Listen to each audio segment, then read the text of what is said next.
You might have heard of Alfa System before if you're a fan of game franchises such as Tales of, Castle of Shikigami, or Phantasy Star Portable, but if you haven't, it will suffice to say that they aren't a new face of the game industry. Founded in 1988, Alfa System has had an extensive history of game development across a variety of platforms including PC, handheld, and home console systems.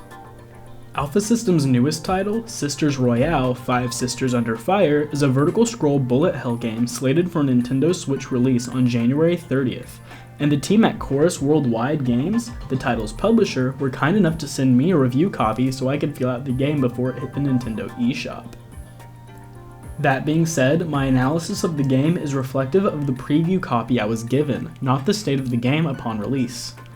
Being a bullet hell game, the basic formula is simple: point, shoot, and destroy.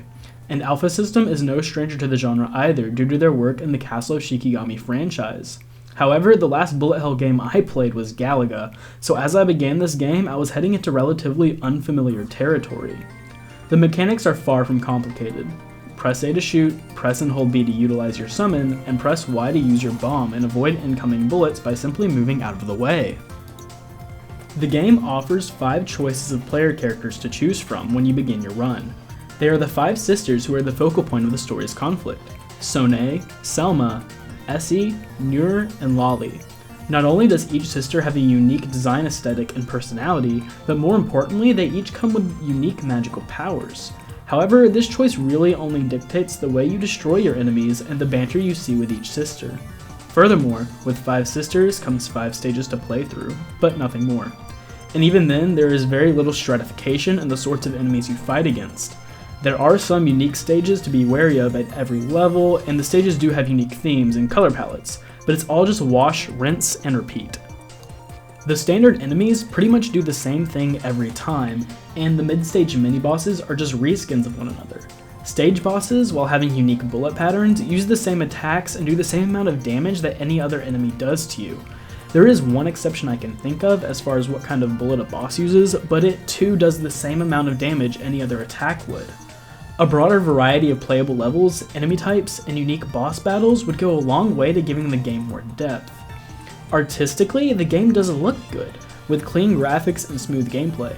But to keep a stable frame rate with all the bullet particles flying around, the simplified models and lack of variety gave off the impression of a mobile game.